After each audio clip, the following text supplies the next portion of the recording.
This is Dr. Tracy Russo-Amalfitano, and in this short presentation, I will discuss the Universal Design for Learning principles, as well as the definition, strategies for instruction, and teaching methods that support this. The definition of Universal Design for Learning is a set of principles for curriculum development that give all individuals equal opportunities to learn. UDL provides a blueprint for creating instructional goals, methods, materials, and assessments that work for everyone. Not a single one-size-fits-all solution, but rather flexible approaches that can be customized and adjusted for individual needs. This is from the National Center on Universal Design for Learning. Universal Design for Learning encompasses three aspects or three categories.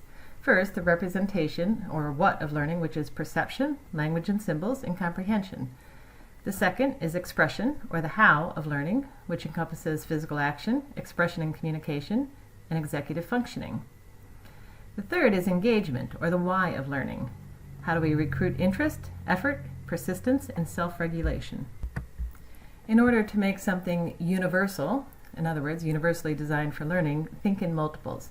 Multiple means of representation, such as ways to give learners various ways of acquiring information and knowledge.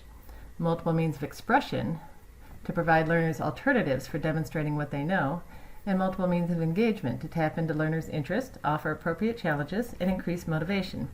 These are from the CAST website. In further expansion on each one of them, technology can play a big part in all of these. For example, in the what, or the representation of learning, we can present via multiple digital media, such as text, sound, visual. We can transfer easily from one medium to another, such as text-to-speech. We can use flexible presentation features, such as the font size, color, organizational structure. We can use items that are adjustable to specific needs, such as those students who are linear and sequential and versus those students who prefer big picture and then the detail. For multiple means of expression, when we say that, we're talking about ways that students can express their learning. So consider different ways that you can accept your assignments from the students, whether they are written, spoken, submitted electronically, performed, created, ways to use computer versus pencil and paper, creative applications of projects, thinking back to using rubrics and performance assessments, and use of technology to support different ways of expression.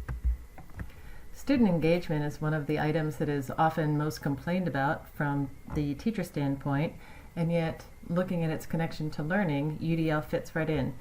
The UDL approach for multiple means of engagement addresses student choice for learning new material, looking at how to tailor it to students' needs and interest, providing extra support when needed for students, making your content adjustable to students' abilities and skills, supporting the customization of the content by students, and modeling and scaffolding students' abilities. For instructional practices that support UDL beliefs, again, think in multiples. Think universally, think globally. You want to adopt instructional practices to reflect high values with respect to both diversity and inclusiveness. You want to assure that your activities, materials, and equipment are physically accessible to and usable by all students, and that all potential student characteristics are addressed in safety considerations. You want to use multiple accessible instructional methods, and you want to assure that course materials, notes, and other information sources are flexible and accessible to all students. These are not always things that we have directly under our control. One example that comes to mind that I frequently observe is the positioning of interactive whiteboards with young students where they're simply not tall enough to safely reach them and use them.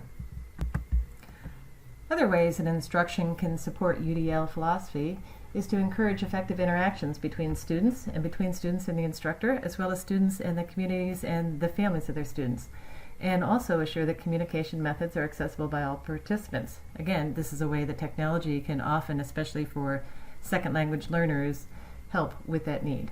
Providing specific feedback on a regular basis. We also want to make sure that we regularly assess student progress using multiple accessible methods and tools and adjust our instruction accordingly.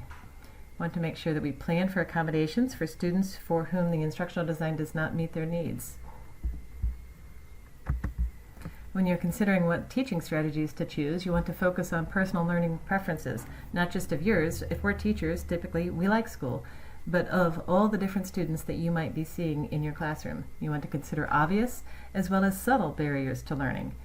You want to create some type of action plan that considers all students and one that you can have control over to implement And with implementation, you want to make sure that you have called in any support that you need from those organizations that can help you within the school as well as without.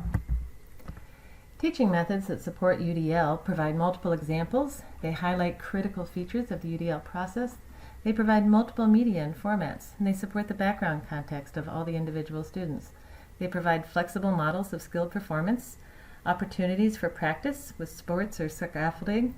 They provide ongoing, relevant feedback. They offer flexible opportunities for demonstrating skill. They offer choice of content and tools.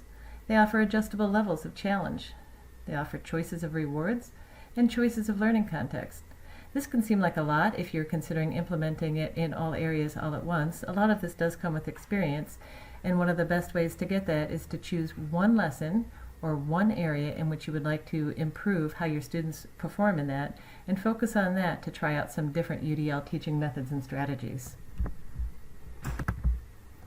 Additional resources are, of course, in our Blackboard shell, but one of the best places to look is the UDL Center, or the National Center for UDL, and on this not only will you find all kinds of lessons, resources, ideas, research, there is also a page that goes through each one of the different UDL principles and has different technologies and different resources and how those interact and can be used in the classroom, as well as sample assignments and exercises connected with the curriculum and the Common Core for you to preview and use and incorporate into your teaching.